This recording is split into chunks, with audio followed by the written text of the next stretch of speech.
Welcome to the Leaders of Light podcast, a transformative space where spirituality meets personal growth. Each episode is designed to inspire, uplift, and empower you on a journey to inner peace and self-discovery. Through insightful conversations, practical tips, and powerful guidance from some of the most sought-after speakers of our time, we explore a wide range of topics, ranging from mindfulness and meditation to overcoming personal challenges and embracing your true potential. Whether you're seeking clarity, healing, or motivation, the Leaders of Light podcast is here to support you as you unlock the limitless power within. Tune in and let's begin this beautiful journey together.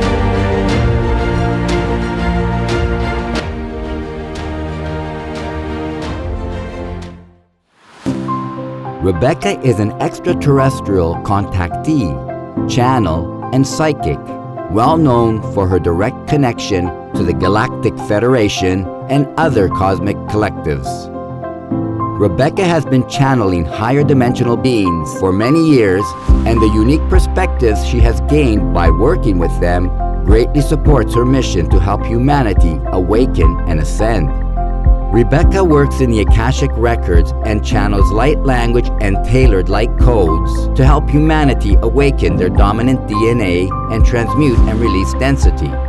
Her intuitive readings and channelings provide deep insight into understanding the soul contract and healing path. Rebecca hosts workshops, retreats, and online events where she shares her knowledge and experience with those seeking to elevate their consciousness. Through her work, she aims to inspire a global movement towards unity and alignment to love, light, and the language of the heart. I want to start by asking you, because on your bio it says, Rebecca is an existential contactee, channel, and psychic. Now, a lot of people have an idea what a psychic is, and less have an idea what a channel is.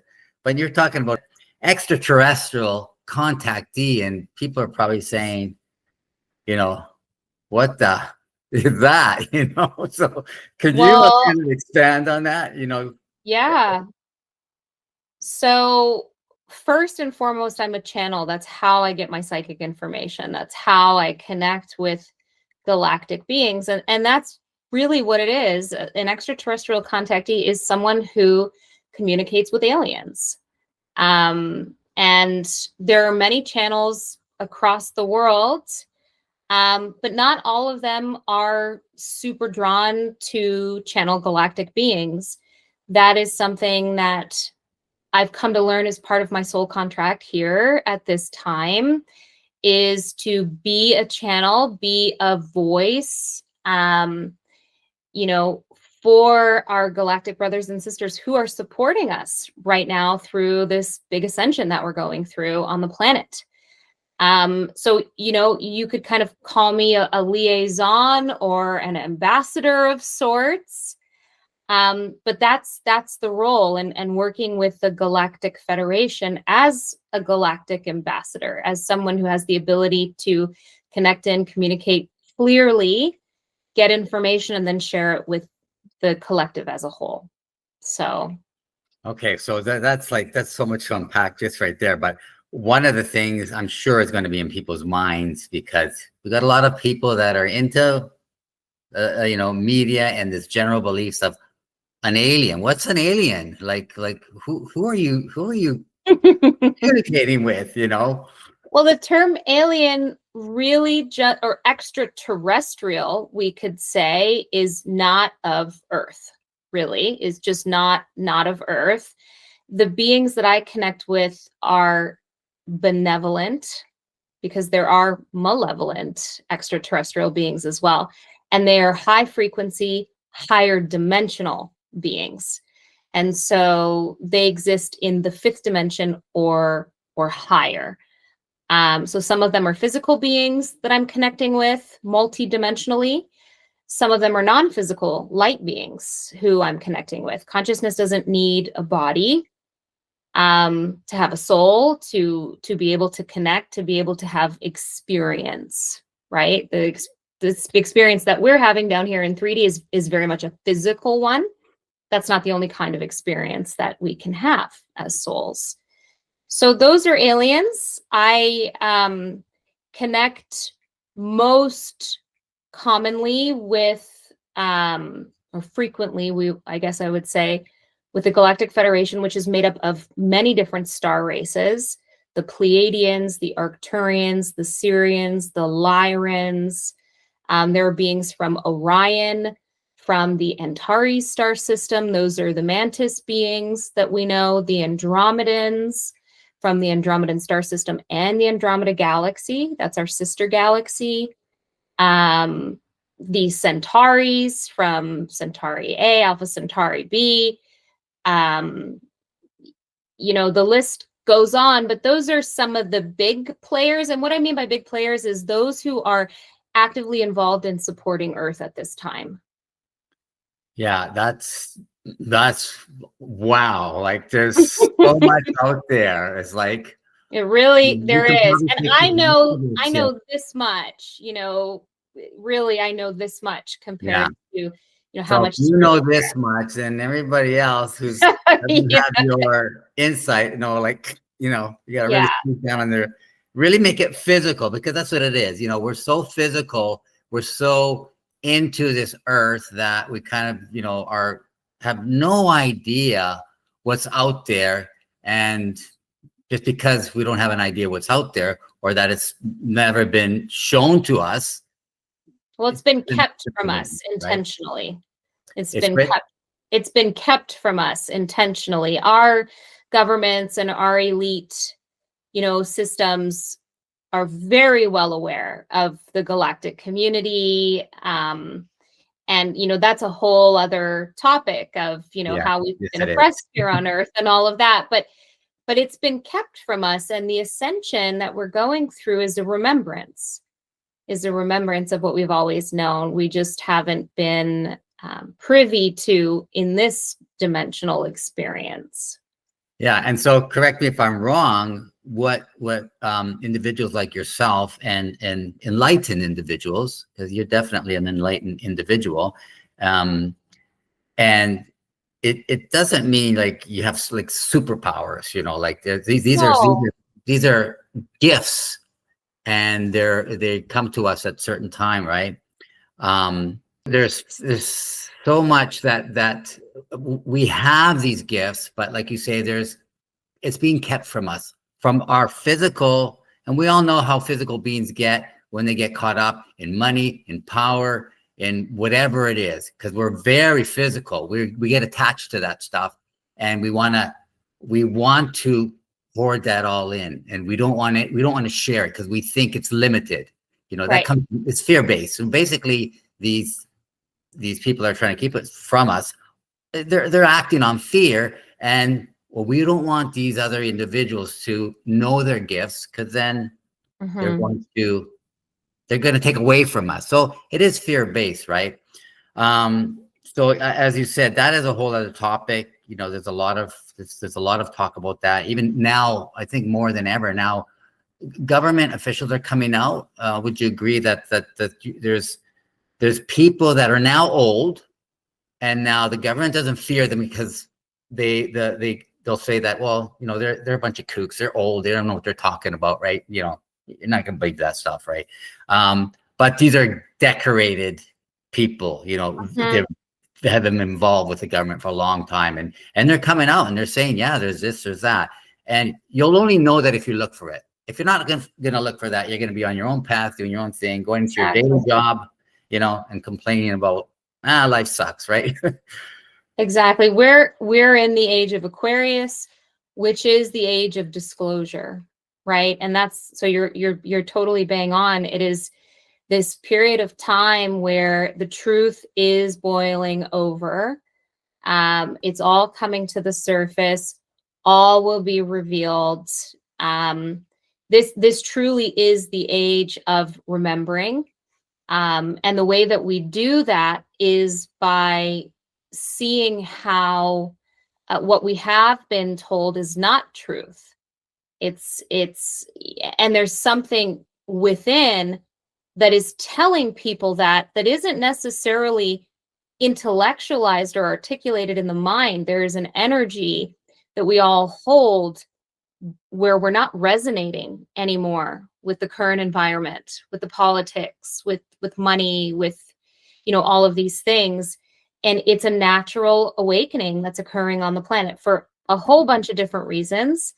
We could call it divine timing, but this is where people begin to question what they've been told, what they've been taught, and what they haven't been told, and what they haven't been taught, right? So would you say that that's more in the masses? Because I know that the people that I come across, myself included, is that we started questioning stuff like a while ago, and we keep questioning, and we keep opening up to more spiritual ideas and opening up more and more. You know, that's part of the growth of enlightenment. You know, it's not like just boom, wow, I'm enlightened, you know. Mm-hmm. But some of those people that have those near-death experience that they get this, you know, something really severe that happens in their life, and then they become enlightened very, very quickly. But you know, in steps, right? Mm-hmm. I think the catalyst for this global awakening that we're seeing started in the 80s with the millennials. I was born in 85, so I just turned 40. And what I see, I work in the Akashic Records, and what I see in the collective soul contract of those souls who incarnated during that time, those souls who you would call millennials, and there were some before, you know, but in masses, these souls, these high frequency souls incarnated, some people call them star seeds, light workers, in order to begin to heal ancestral trauma. No generation before that as a whole was doing that. And as we heal that, this is intentionally why we came. We have a collective agreement together as souls to do this. We all came at the same time on purpose. This is why people joke about the millennials are always whining about their trauma. They're the first generation who's identified that they have any. Yeah. And there's a much, yeah, right? And there's a much larger cosmic reason for that. We got together and we said, Earth needs some help. And we've got to go and we've got to do the dirty work. We've got to do the hard work. So a lot of very spiritually awakened people, you will find, have had significant trauma in their lives. They signed up for that, right? And so our children and our children's children are not inheriting the dysfunction of society in the same way, because we've come to break cycles. And as we break these cycles, the layers of density fall off of our energetic fields and the collective vibration rises. And that is the global ascension that's occurring right now. I'm sorry if you hear my dogs barking. Oh, I thought it was the feedback. I was just ready. No, it's my dogs. Okay, There's probably a neighbor or something. Good. I'm glad it's your dogs. It's not something technical. No. I get enough technical problems. So yeah, it's really interesting that you say the millennials are coming in the masses, because there's always been people that, you know, always, but there's but in the masses of them. Yeah. But having said that, would you agree, because this is what I've heard, that babies that are being born in this time are already awakened, are being born awakened? The infants that are being born now, the souls that are coming in with their crystalline structures fully activated, which means that they have complete free access to their past life experiences, to their past life memories, to their gifts. Our gifts are simply a sum of our past life experiences, right? That's what our gifts are. That's what makes us good at something, is because we've done it before, right? So I've been a witch and a mystic and looking in the crystal ball and all the different things, right, that bring me to this place here in this lifetime. But yeah, the kids are coming in already online. Because they're not holding the same density in the womb, because their parents are not holding the same collective wounding anymore, because it's started to be healed on a massive scale, right? And we could still look from a macro perspective and go, well, there's still a lot of work to do. And yes, that is true, but more work has been done in the last 20 years, we'll say, than ever before on healing collective trauma. We all hold pieces of this trauma, and it manifests in these unique experiences that we have as individuals, but it's the same energy. It's the same dense, dark, wounded energy that we're all holding. We're just each carrying a piece of it. Wow. It sounds like parents of those kids better be prepared, because they're going to have a challenge. There's going to be so much. Like we used to think, like as parents today, we used to think like, oh, these kids, or our parents used to think, oh, these kids are crazy teenagers or crazy, they're not like it used to be. Well, it's going to be a lot different coming up. So those parents that are prepared, it's not going to be easy either way, right? It's, growth is growth. It's not supposed to be easy down here at all, Tony, at all. This is not the place you come for easy. This is not the place you come for easy. Yeah, I've often contemplated like what our greater reason and for being here, and like this is a not a playing field. It is a playing field too, but it's very much a learning field. It's like, where can we really learn how to ascend, learn about energy and how to work with it? Well, Earth, right? And would you say that would be one of the reasons why these other beings are helping Earth? Like why Earth? Is there well, that's a big question. Yeah. First and foremost, they are genetically our family. We are hybrid extraterrestrials. We are not the Homo sapien, the human is not a native Earth species. We were hybridized a very, very long time ago by the Anunnaki and others using extraterrestrial DNA. So they look at us like family. We hold very similar genetics. The second piece of that is that because we're hybrids, we are a hybrid race. They look at us as a hybrid race. We hold a very unique gene coding that doesn't exist anywhere else in the universe. And the abilities to create and manifest are amplified with human beings because of our genetic coding. And so they look at us as these master creators. They see our potential because of our genetics. They don't hold the same genetics. The only difference is that we are not ascended dimensionally the way that they are. And so we're not fully realized in our abilities, but we are truly master creators. And from their perspective, because they operate at a neutral point of unconditional love, they want to foster what we have here. It's very special and unique from their perspective. Wow. So, are you saying that we can actually, because we're physical, we can manifest physical and spiritual? We got to kind of have both worlds there.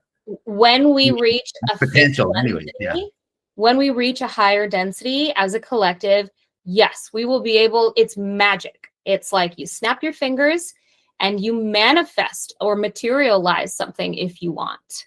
It's like magic. We have this ease in our genetics that allows us to do that. We just have to be activated. We don't necessarily have to learn in the same way that other species do.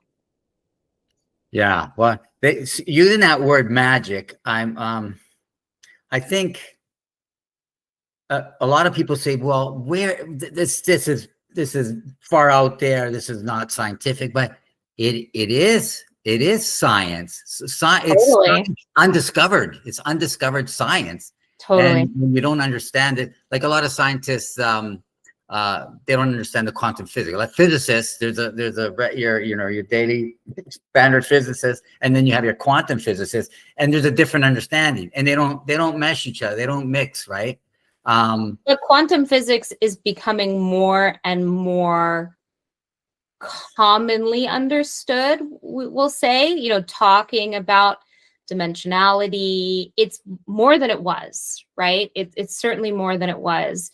It's becoming more mainstream, this idea of the spirit realm or the spirit world or the other side of the veil.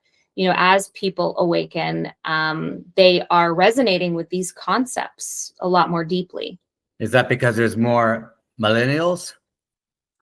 Well, I mean, this is, the millennials' job. There are other generations, that have different roles. Dolores Cannon talks about the different waves that come in. I think Edgar Cayce also talked about it in different terms, but he talked about different waves of souls coming in and things like that for this ascension. So the plan was much, much, much before. It was in play much, much, much before anyone in the millennial generation was born. It's just that we came with a very specific role, which was to come in and break cycles. That was part of, yes, help the ascension of humanity, but with a very specific job. So we plopped ourselves into these very traumatic, dysfunctional families so that we could do that. Yeah, and I used to wonder. I go, why would we want to do that? Why would we want to go into this muck, like we would call it, like this? Where here we are, these spiritual beings, light, and it's like running. This is how I the metaphor I use. It's like running, and you're running towards this pool, right? Like a river or a whatever, a lake, and you're running, and all of a sudden, you're like slowing down, and it's like, what the heck? I'd rather be out there, like where I can move and free. And it's like, why do we want to come into this? All of the souls who are here on Earth, awakened or not, volunteered to be here. We volunteered to be here one way or another. We agreed at a higher consciousness level. We agreed. It is a classroom. You were, referring to that earlier. It is a really hard classroom. It is an advanced classroom. And so the younger souls who are on the planet who are not awake yet, it's no wonder they're not awake. This is a hard test, right? They're still stuck in the fundamentals, the remedial, courses of the Earth experience. Souls like mine, souls like yours, we have had these galactic incarnations that allow us to anchor in, when we come, higher frequency energy than the other souls here, because we carry that energy with our soul from lifetime to lifetime. We carry these energies. So in a sense, it is a downgrade, for lack of a better term, but we don't look at it like that from a soul level. From a soul level, we are looking at it as this place, these people, this planet needs help. And it's not I can help, it's therefore I help. That is just the way that we operate on that level. It doesn't feel like a sacrifice. It just feels like something we are supposed to do, and not because someone told us to, because we feel called to. Now, are you referring to indirectly the vibration of love? Yes, of course. Yes. Yeah. I mean, that is part of who we are. That's part of our DNA, right? Our spiritual DNA. That is who we are. On the, when you strip all the layers away, all the dimensions away in spirit, we vibrate at that frequency. So anything that is contrary to that frequency that we experience was acquired. It's not actually who we are. So I tell people, this isn't a process as you're awakening of learning something new. This is a process of remembering by peeling off the layers to get to who you've always been. So it's we put on a costume, we play a role in order to have a particular experience here, and it's meaningful and it's powerful and it's very much sought after by our souls. When we come down here, and we've all had the thought, like, I'm not going to come back here. I'm not doing this again. If I get a choice, I'm not coming back. A lot in my lifetime. As soon as I found out that, the reincarnation and that, we do come here and we are called to come here, I used to say, I don't want to come back here. And I think this entangled with a fear of dying, because, I think one of the biggest fears, from what I heard, and I think this was from one of the Cayce's reading, is that, we fear dying because we're not done yet. And I feel that way. I feel like I can't go yet. I'm not afraid to go, because I understand who I am in the bigger picture. But it's like I'm don't like that thought of this unfinished business. I'm not finished doing what I came here to do, right? I think that's a less common reason for not wanting to die. I think that the majority of people on the planet are afraid of dying because they don't know what's on the other side. I think that's the majority of the fear that in regards to dying. You know, what if it's lights out and that's it, right? Nothing, just in the ground, back to the earth, you know, worms. And, you know, it's, for me, I'm similar to you. You know, I have a beautiful family. I have a wonderful husband, son, animals that I adore. I don't want to go yet. I'm not ready. But I'm not afraid of what's on the other side because I know, because I've seen it. And that truth is available to all of us, right? It's not hiding. It's available to all of us to explore. Would you be able to give us I know it's another big question, but a little insight on what you saw? He said you've seen it. Like what, you know, I've heard it from many people, near death, you know, NDE or near death experience being said, but there's different perspectives, right? Because you have different levels of consciousness. That's Exactly. why the stuff doesn't make sense. That can't be true, you know, but it's true to them, right? Exactly. Yes, that's exactly the point. Yeah. So for you, why? Let's answer. Why shouldn't a person fear death? Like, Well, because death is an illusion. We are infinite souls, infinite extensions of God. The galactics don't call it birth to death. They call it birth to birth. It's just a new chapter. And, you know, we never leave spirit. That's why we have the higher self. That is us in spirit. It's not like we leave the spirit world and we come here and then we're not there because we're here. It's a projection of our consciousness into a particular dimensional reality to have a particular experience. Time also doesn't exist. And so all the lifetimes that we're living are happening in one moment, right? It's hard to describe because we are so bound to linear time in this experience. It's hard to describe what it's like on the other side. And like you said, there are different levels of consciousness. The soul exists multidimensionally. So there's a 5th dimensional consciousness version of me, a 12th dimensional, you know, version of me, in all these different lifetimes across all these different planets. The simplest way that I describe it to people is our consciousness, when it leaves the body, it goes to what I refer to as the earth spirit realm.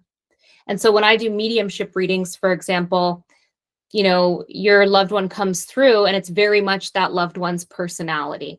It's not the personality of your soul. It's that version, that incarnation. So that version of consciousness always exists in the spirit realm. And from there, it's a utopia. You can go and do whatever you like. You know, you can go and visit your loved ones. You can decide that, you know, you want to go, you know, travel the world. You can go off planet. I mean, whatever you can imagine, you can experience. And there's no judgment. There's no punishment. And I think there's a big piece of religious fear that is embedded in society as well. Even if people aren't religious, that layer is embodied or internalized for a lot of people, whether they realize it or not. And so a lot of people are going, oh man, I've made a lot of mistakes. I've hurt a lot of people. You know, I don't want to go, you know where, which doesn't exist. It's not a real place, you know, and there's no one going, tell me what you've done. And, you know, you must atone. And it doesn't work like that. God gave us free will.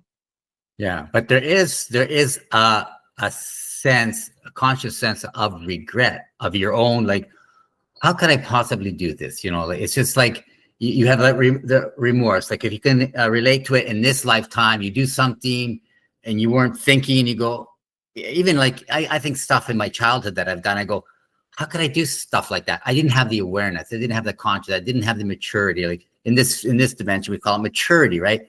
You know, but when you go to the other side, or whatever side. And there isn't, it isn't just another side, but when you Right. ascend, right, to your next level of consciousness, then this is what I've heard. If you can maybe speak to that, that you do have this, oh wow, like how do you have that sense of remorse?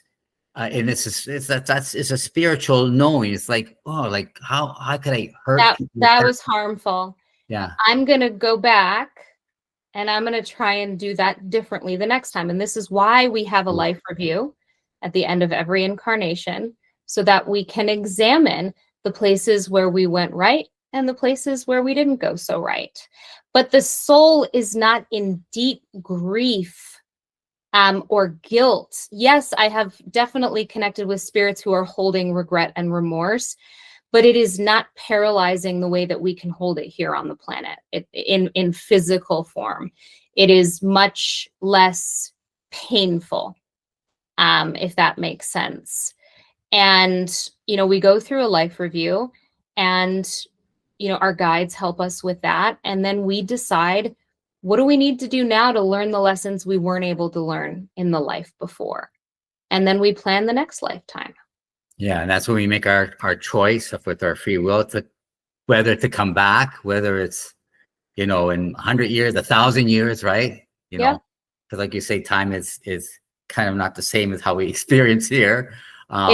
It still throws me for a loop when they present different topics and things like that to me, or timelines, and it's hard to even articulate how I see it.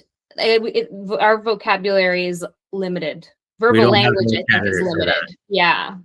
I've heard that, and I've heard questions that were asked, like referring back to Edgar Casey. There was questions that the source, because they called his information, source, right? The source of his information was saying, we can't give you that now because you won't understand it. You don't have that. You won't have the vocabulary for that. So what? Well, and we don't have a frame. We don't have a frame of reference because our reality is shaped in such a different way, because we're operating in very strict time and space, right? And so someone the other day was talking about their partner in a reading and said, my husband doesn't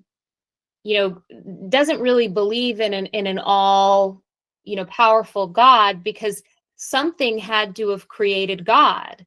And I said, well, what he's the way that he's looking at this, he's limited by his belief that time is everything, and that something has to come before something else. And that's not how it works. It's this concept that no, God has always been there. And even using the word always doesn't really do the concept justice, because always suggests some semblance of time, right?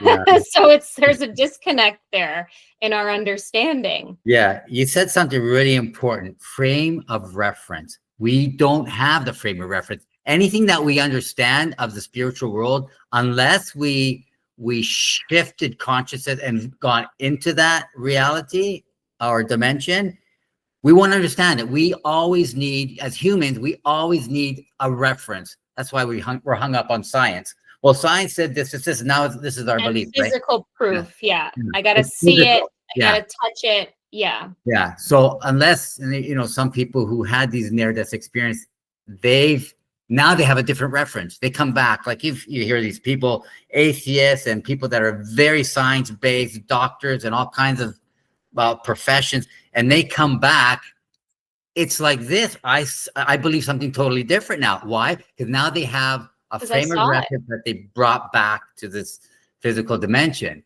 right? Mm-hmm. Most people don't have that. And the only way we can understand that, first of all, if we have faith to understand that there's something more, then you can start using the frame of references that you have here. Like I'll use a lot of the time, like electricity or computers, right? As a reference to explain spiritual concepts. So people can say, oh yeah, I can understand it that way. Because once they don't understand, the ego gets very defensive and says, no, shut it down. I don't even want to hear it. I'm just going to go to work. Like leave me alone.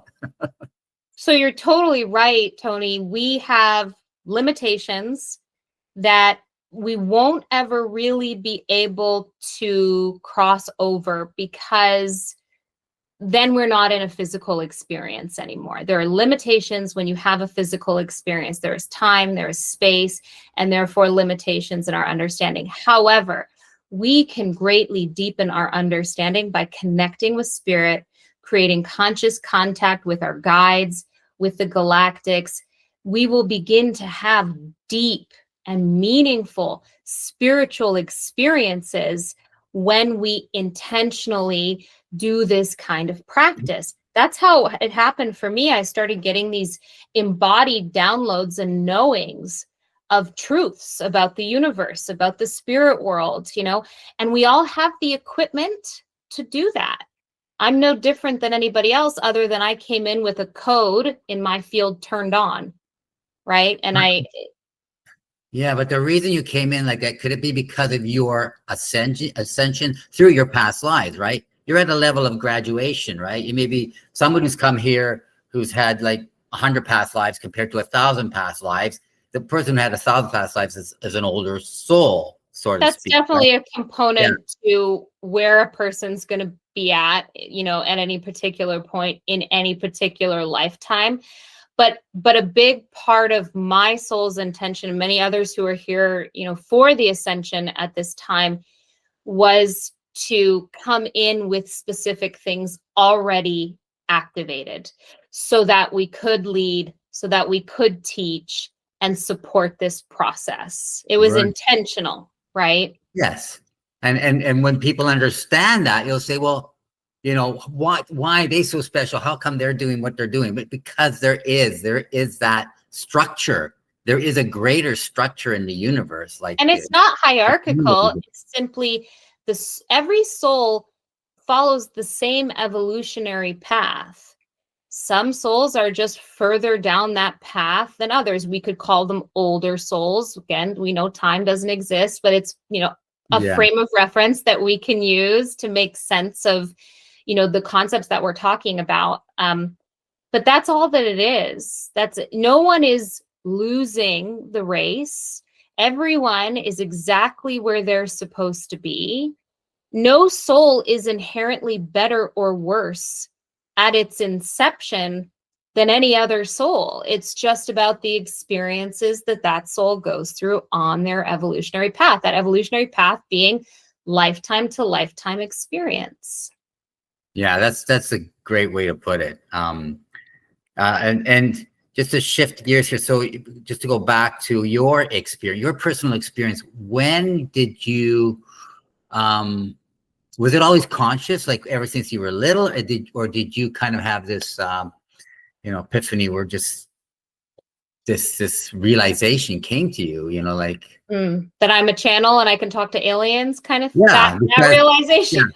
Yeah, well, as some kids grow up and they think, oh, this is normal. And then somebody says, you're crazy, you got to see a doctor, and all of a sudden go, oh no, this is not normal. I got to shut down, right? So, yeah. But some people take that with them, and I think you're saying that these babies that are being born today, they're coming in with it, and they're going to keep going because they're going to be in this level of massive level of other beings, that are experiencing the same thing.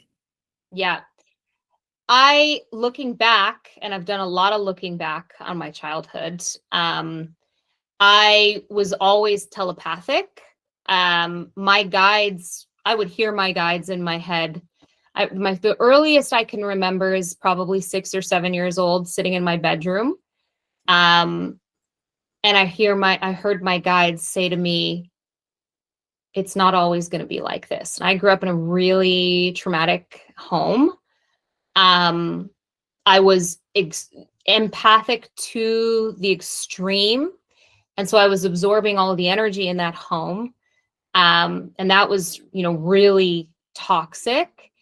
And because of all of my extrasensory abilities, as such a young child, very early in my preteen years, I began to lean into drugs and alcohol. And that was the way that I was able to mitigate the energetic weight that I was holding, let alone, the physical stuff, right? The energy is the worst part of it, because you don't realize that you're holding the trauma and shadow and anger and all that of others also.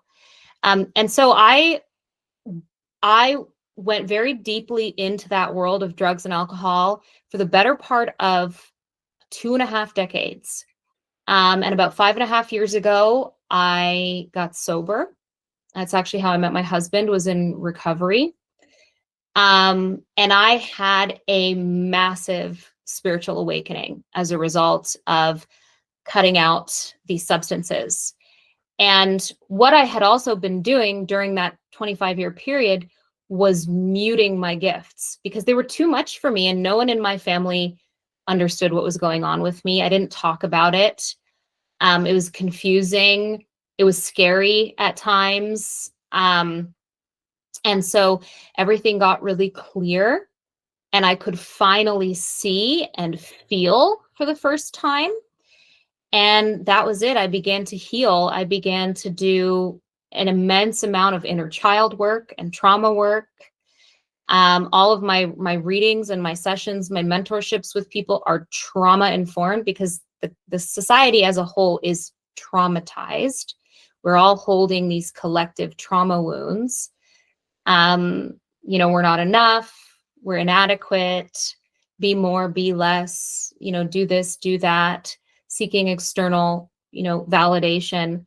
And that was it. As soon as I cut out the substances, everything came flooding in. And this is when I became aware that some of the beings that I had been connecting with were extraterrestrial, alien beings. And then I just started going down all different kinds of rabbit holes, channelers. I was studying channelers. I was studying the Akashic records, all on my own. I never took any formal classes or anything like that, just all on my own. And I was actually a board certified therapist for 18 years. I had my own practice. I was a very functional alcoholic.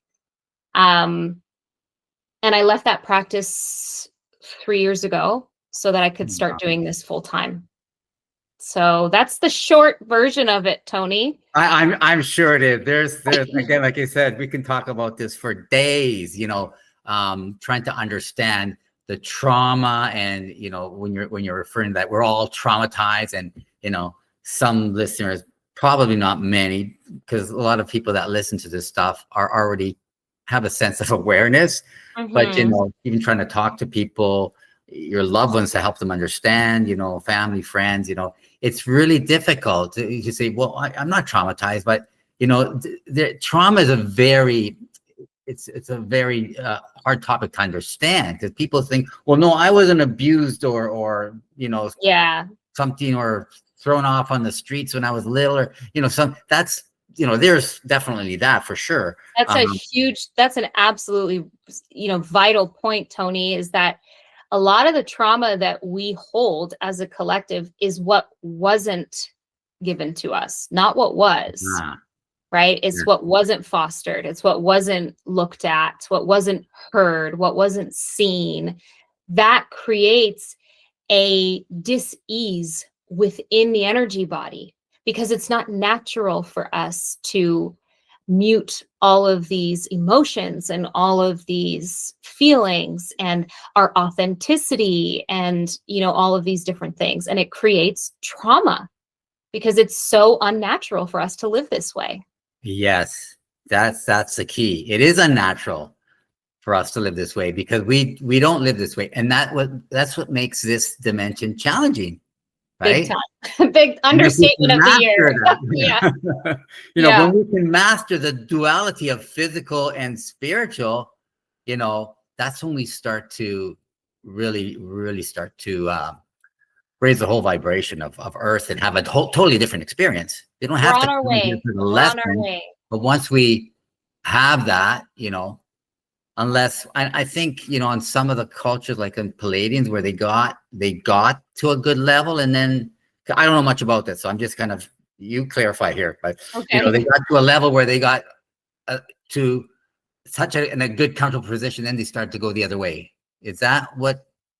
Not the Passing? Pleiadians. No, No. the Pleiadians are a real high frequency Okay. collective. Okay.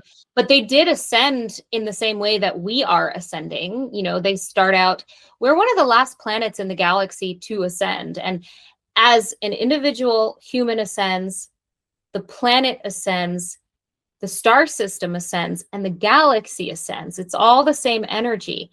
So the galaxy, the star beings and star races in the galaxy are looking at us going, can you guys hurry up? Because you're like the last ones. We need you to hurry up, you know? And did they try to help us in 2012? Yes, this is a whole other, there's a lot to unpack there. I mean, there's a lot that goes on in the background that we never even know about, right? They have been helping us since the beginning. They have been helping us because we're an enslaved race. They have been, but the law of non-interference or free will is the most well-respected law in the universe. And so what's happening now is they're ramping up their intervention because we are not being given choices based in truth to then make our sovereign free will decisions. So this is why the Galactic Federation, who's kind of like the galaxy's government, we could look at it like that, is intervening more than they historically have at this time, because we're not being given the freedom as individuals to make sovereign choices, because we're not being given the truth to then make a decision on what we want to do with it. So this is why the disclosure movement is being pushed, not only here on Earth, but by the galactics. We have all these channelers popping up now who are channeling about disclosure and all of these different things. So, you know, it's they've been helping us. They're not just, but they're not going to come down here and save us. That's not the point. No.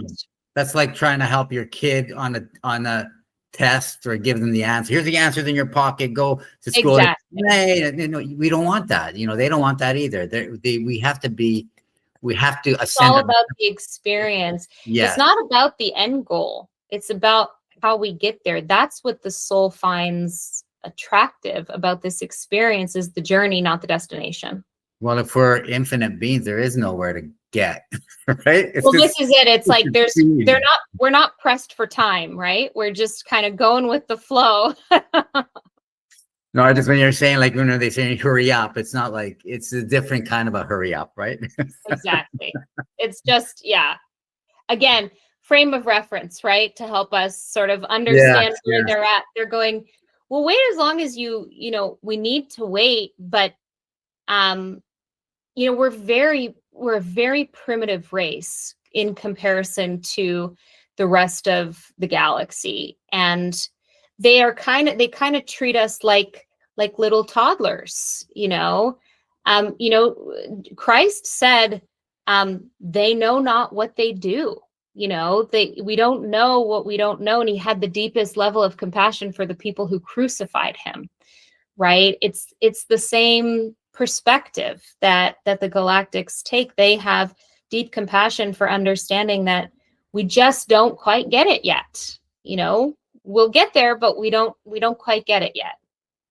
Yeah, it's just, I just find it so fascinating how we evolve and how we learn and how we're caught up. It is fascinating. It is so fascinating. I wouldn't want to live any other life, Tony, than the life that I have. It's wild. Yeah. And it's different. And it can be lonely. A lot of people who are watching this, who are on the awakening path, probably can relate to that feeling lonely, because no one in your family knows about aliens or talks about channeling or, you know, psychics or whatever. But it is one that I wouldn't trade. I wouldn't. But that comes with awakening. It's like, once you know, you'll never go back. You can't. You'll never go back. Even if you want to. You know, I'll give you an analogy here. So let's say somebody is stealing your, let's say you have a safe or something in your house, right? And somebody's stealing a couple of bucks a day and you don't know about it and you're fine. You're like, you're perfectly fine. Your life is happy. Everything's great. You know, then somebody says, somebody's stealing $2 a day for less 30 years, right? You go, are you kidding me? They've been stealing. Yeah, now you know. So now you're not going to go back to that happy. Great Now analogy. you have to deal. You have to take responsibility for it, right? That's what it is. Great analogy. Yeah. It means doing work, and it's a dirty word for a lot of human people because we're so overwhelmed and suppressed by all these limiting beliefs. Like, sure, we don't, You are preaching to the choir, Tony. Preaching to the choir. Yeah. And it's the process of awakening is finding humility in knowing these things and not feeling like we have to jam this information down people's throats in order for them to get it. When I was in my 20s, that was me. Yeah. I was like, I know the truth. You got to know the truth. And when we move down this evolutionary path that we're on as individuals, we start to adopt this softer heart for those people, right? This more compassionate heart, this more understanding heart, that, and also the understanding that that person is on a spiritual path, just like I am. Although, an outsider might not label it spiritual. Every path is spiritual. Yes. Yeah. When I'm hearing you talk, I'm thinking, I have people, my friends and family, I love dearly, but I no longer jump on them. I spoon feed them. These are people I would die for. Yeah. And I'm not saying you need to know the truth. I'm the same way. A little bit of this, a little bit, and you know what? They'll come around. And if they don't, they may have another path that they're not supposed to come around, And not everybody's here for the ascension, right? Yeah. Not every soul is here to move through this awakening in this lifetime.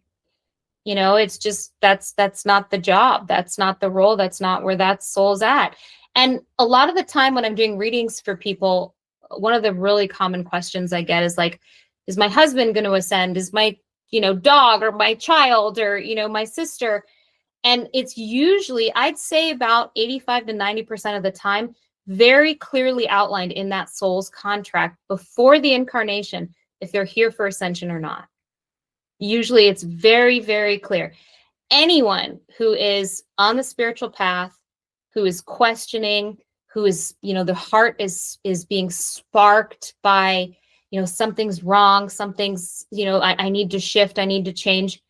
That's what you're here for. You're here for ascension, even if it's just the very, very beginning. But there's some people who are so bogged down with layers of density, so bogged down with layers of trauma that they've acquired karma as well from lifetime to lifetime to lifetime, that they're just not going to be able to pierce through in this lifetime. And that is okay. We've had lifetimes like that ourselves. So when you say ascension, are you referring to just graduating, like going upscale instead of just staying flat? Yes. Because there's different levels of ascension, right? Generally speaking, yes. So there's the ascension of our consciousness. And right now we're kind of teetering in the fourth dimensional consciousness, right? We started out in 3D, and the 4D is kind of the healing part. And then once we get through that healing, releasing all that trauma, we reach this fifth dimensional consciousness. But humanity as a whole is also ascending dimensionally. Yes. So as enough of us move into that fifth dimensional consciousness, the fifth density becomes our new reality, right? And so that's the overall ascension that I'm talking about. That will take many, many years. Many of us are going to go through these few waves within the next, we'll say 5 years is what I would say, where we reach this 5D consciousness and we come together in community, and you begin to see these higher evolved communities of individuals living spiritual lives, living higher frequency lives. So that's the change that's happening on our planet right now. That's why there's so much galactic intervention. Everyone's starting to channel. Everyone's, taking self-help classes and doing all these different things. Things are really shifting. Yeah, that's great. It's really promising as from a human experience. That sounds I'm promising. very, very hopeful. There's a lot of negative things going on in the media, especially in the United States. We're seeing, that's kind of the epicenter of the, dismantling of the old way, right? That's the epicenter of it. And then it, ripples out. But that's the other thing, is that everyone's focused on what's falling rather than focused on creating, through our own belief systems and through manifestation, this new earth, this higher dimensional earth. And as people awaken, they begin to start to visualize, they begin to start to imagine. It's not a place waiting for us. We're creating it. We're the pioneers, right? Yeah, it's that focused intention. So if you're focused on one thing, that's what you're going to get, right? That's what you're going to more build, of. Exactly. I know people talk about mind as a builder, and I'm not sure if even people that are followers, Our thoughts are magic. Yeah, Our thoughts are totally magic, right? Get that, because we are limited with, so hard to get that concept, because we're limited with our beliefs. And even when you get it, you have to still work on it. You have to Big still time. Get to it. Big time. So, but that's part of being human, and that's half of why we're here, right? Yeah. It's to just be human. For that experience, right? Yeah. So let's talk about your workshop. So what can people, anticipate? Like the Akashic records, and for some, like I can't, again, going back to loved ones, I can't talk to people about Akashic records, because that's like, what you're saying, it already exists. There's no, like, even saying there's no time, because, it throws people for a loop. But you're going to be talking about the Akashic records and how to access them. Like, that's a big deal. So I'm going to do a few things. I'm going to talk, about the basics of what are the Akashic records, right? And why they're so important, especially if you're on an awakening path. The Akashic records are the psychic fields. It's access to higher wisdom, knowledge, information. I'm going to talk about a little bit of the history of the word Akasha, and where some of this came from. I'm going to bring through a galactic collective. I never know who's going to come through when I channel. It's just I work with, let's say 20 different groups that are kind of on standby, I guess you could say. And they know the kind of work that I do. I've been working with them for many years. So last night, for example, I had a group and I had the Syrians come through. The Syrians, they're like, we want to help tonight. So what the intention is to bring the group through a galactic guided meditation to access their own records. So be able to visualize what their Akashic records looks like, to enter through the gates, to get into that place, feel into the energies.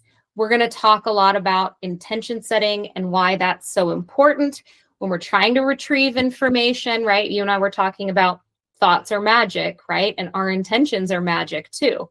So, the importance of that. And then I'm going to bring through a collective channeled message for the group, just as sort of a little extra. Okay, there's this beautiful little sacred container here with, like-minded, spiritually awakened people. I kind of look at it as a gift of being able to give them a gift of bringing a channeled message through. It might be an activation. There might be some light language that comes through. I'm very go with the flow when I do my channeling, because I'm all about what needs to come through will come through. Yeah, because I guess you really don't know, because unless you know the group, right, you don't know what you're really dealing with. But they do. They do, right? So, so-and-so and so-and-so, and they keep, okay, we're going to come in. Oh, no, you guys go in, because this is more your line of work. Exactly, and they'll do that. I'll feel the Arcturians step forward, but then, maybe the Andromedans go, no, we have this thing we can offer. And then I'll feel the Arcturians step back and go, yeah, you go ahead. So it's really interesting. You can literally feel that shift, right? Mm-hmm. You don't get a lot. So you might, because you've been doing this for a while now. So I guess, because you really got to tune in to feel that shift. I call it energetic flavor. So the Arcturians have a specific flavor.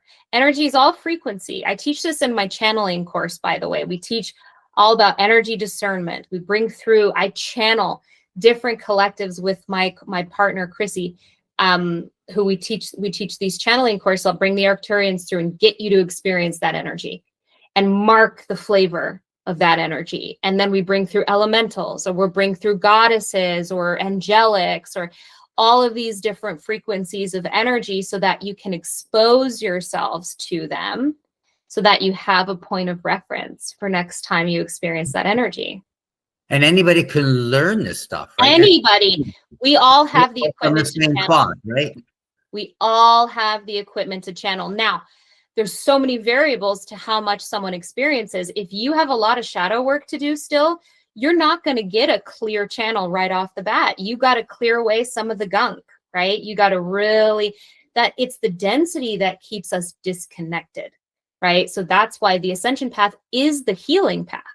The awakening path is the healing path.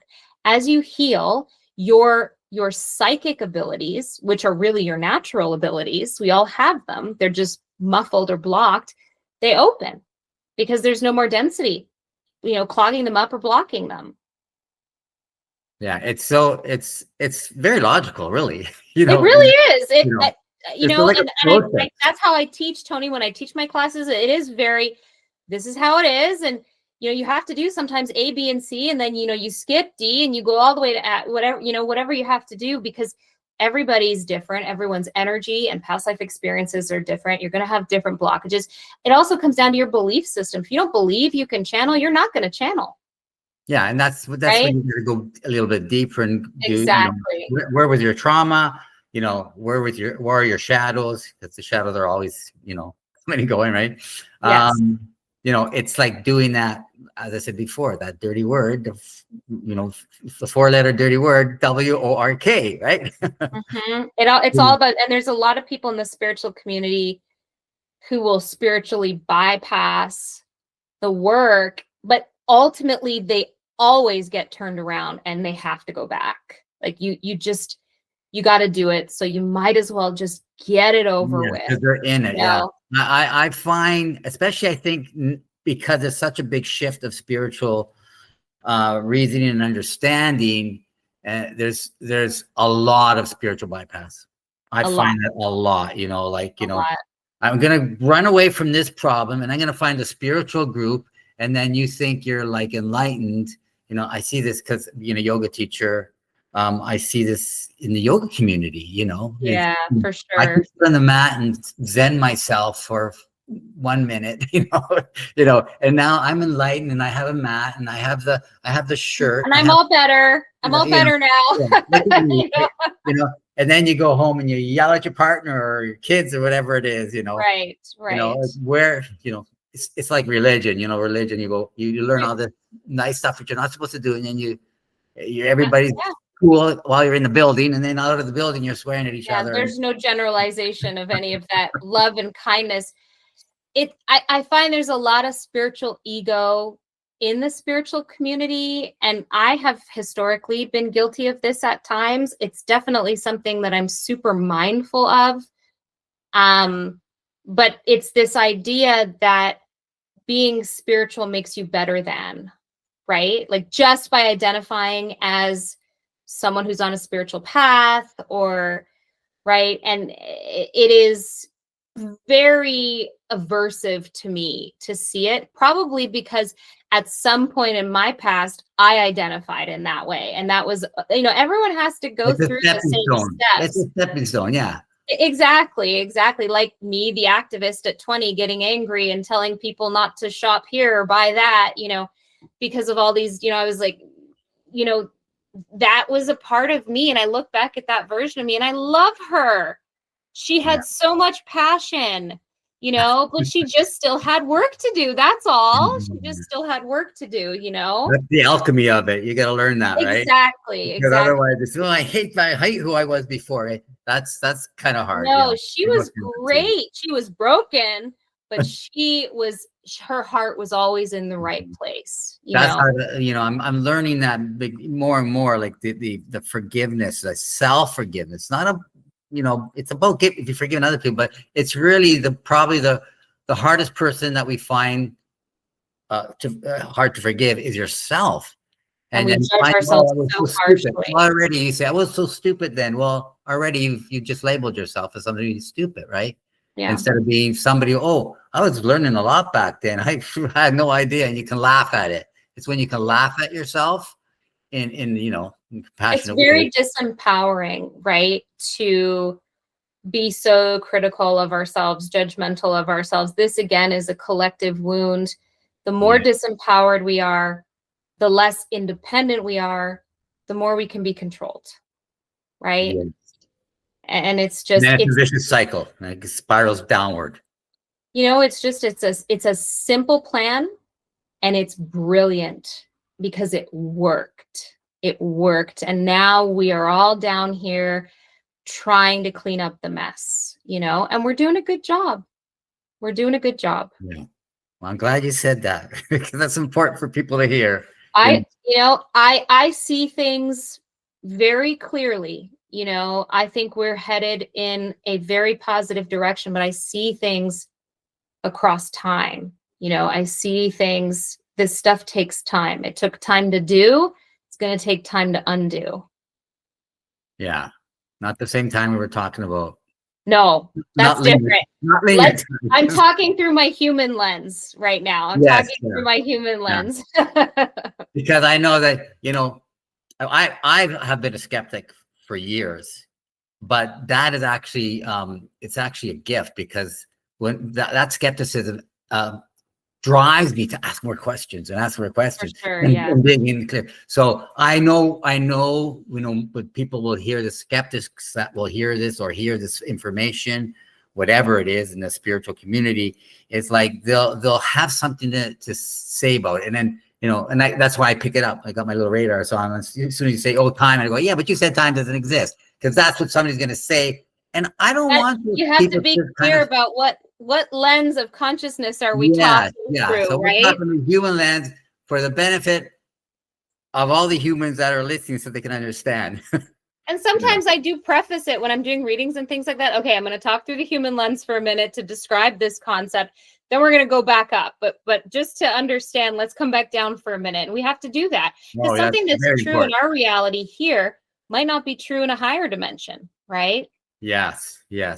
And just like what's in physical, what's true to one person might not be true to the next, right? Exactly. We all have our truth. We all have our beliefs. That's why truth is another big topic that I like to dive into, like we could probably do a whole series, Tony. On truth. Wow, that's great.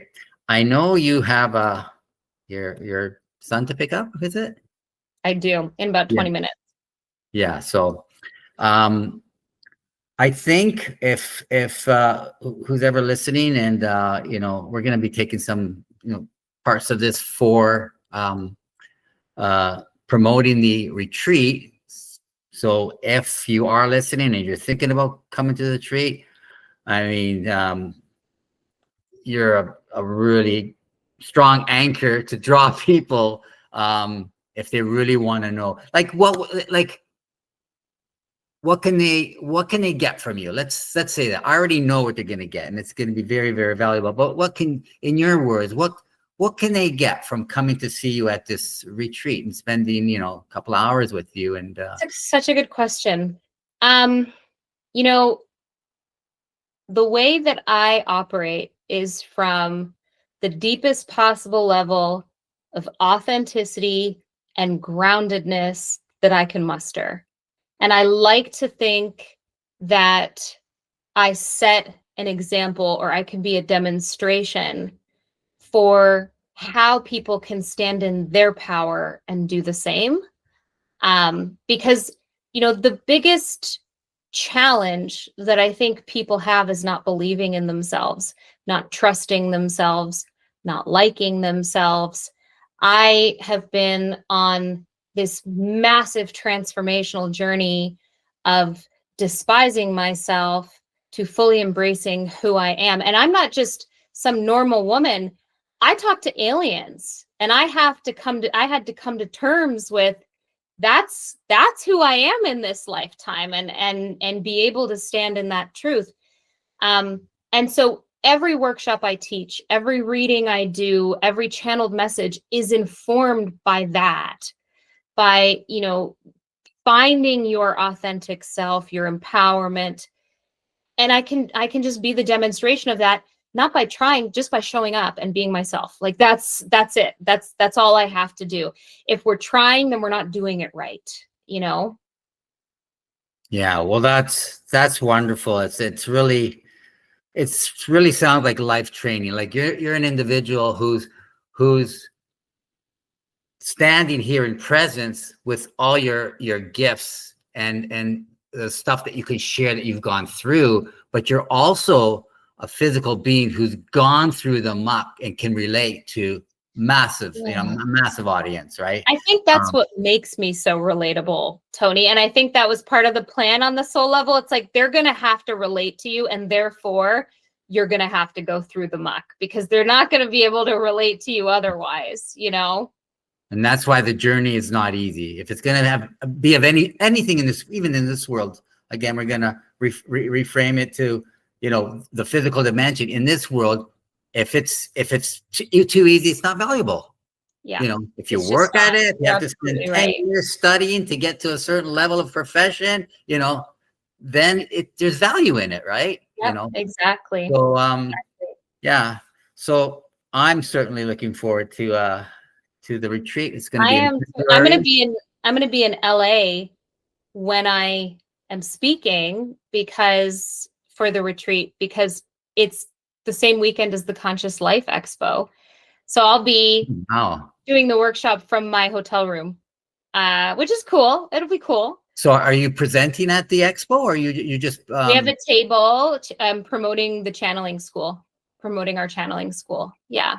Oh, wow. We also are doing a workshop, like a channeling workshop, when we're there.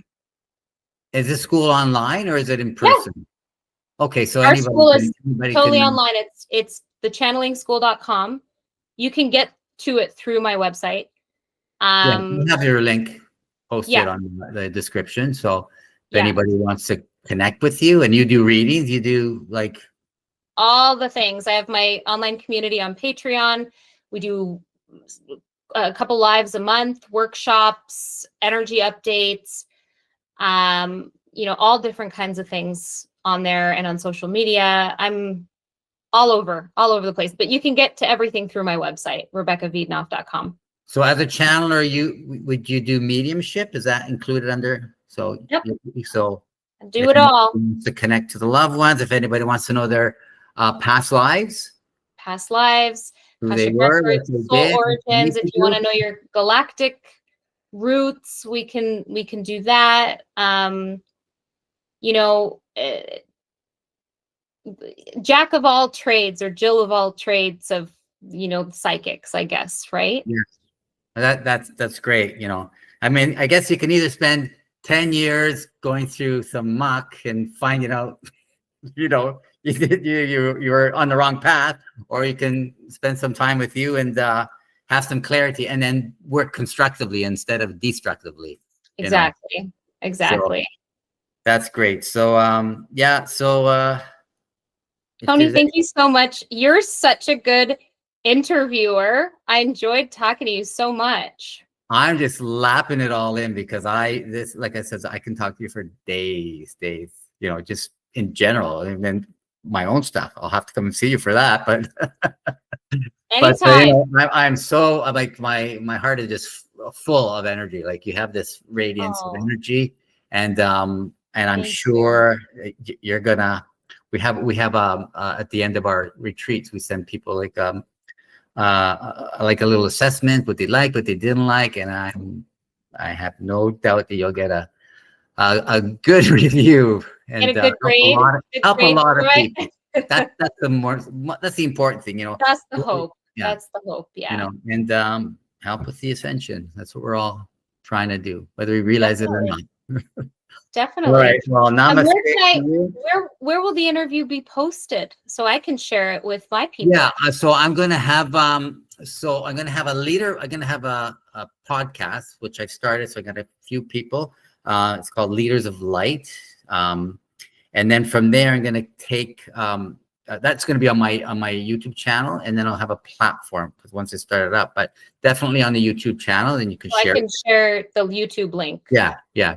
And then I'll have another media promotion just specifically for the retreat with for the retreat with you and the other two main presenters, because there's going to be a lot of workshops, but you're one of the main presenters there, so one of three. And so there's going to be another video just talking about maybe some of the few things that we talked about here that are going to be shared at the retreat. Well, when you put it all out, send me an email so that I can share it and I can get my people in. I want all my people to come to the retreat too. Yeah, well, that'd be great. That'd be really good, because we're trying to build members here, and I think 2020 is a year for. I mean, Edgar Casey talked about 2026 about this shift, and I think you kind of mentioned it already. So that'll probably be in the video about. Kind of now is kind of the time, now it's go time. It's which? We're go time. We're going to have open contact in probably 2027. So, 2026 is a year to energetically set up all the final chess pieces where they need to be, right? Wow. I'm wearing shorts. I got goosebumps all over my legs. Real soon. I mean, within the next 2 years, we'll have media coverage of extraterrestrial beings on our soil. So it's really exciting. Aren't we blessed to be? We are. It's like, it's a wild time to be. Everybody who exists at this time, we're all blessed. We don't realize how pivotal what's happening on this planet is right now. It's huge. It's huge. Yeah. So, and I'm here for it, for all of it. I'm in, I'm ready. I'm all in. That's what I say to my guides every morning. I say, guides, I'm all in. I trust you. I'm all in. Whatever it is, let's go. Beautiful. Beautiful. Exciting. And kind of like, this urge of anticipation. I know. We have to stay present, right? It's so hard when we know so many amazing things are coming. All right. Well, I'll let you go, my dear, because I know you got to run. And again, it's been such a pleasure speaking with you. And there's going to be so many other people that are going to feel like I feel right now. And that's going to be great. You're awesome, Tony. Thank you so much for having me on here. Thank you for finding me for the retreat and everything. You came out of the woodworks, right? And you found me and you didn't really know who I was. So it's so cool. And that's the experience I'm hoping and wishing for everybody who comes to see you at this retreat, because there's another group of people that they don't know. There's the ones that don't know you, and the ones that don't even know the work that you're doing. They're kind of like asking questions right now. Well, that's why I do all these things. I say yes to almost all of them because I want to spread as much, of this as we can. It's important information, I think, Yes. And we're blessed for that intention. So well, you are such a sweet interviewer. I love your energy. Thank you so much. I feel really grateful to have been able to sit here with you for this almost 90 minutes. I really do. Yeah, and the feeling's mutual. Awesome. Well, I'm sure I'll hear from you before the new year. Yes, for sure. All right. Take care. Thank you, Tony. Bye, everybody. Keep doing what you're doing. You too.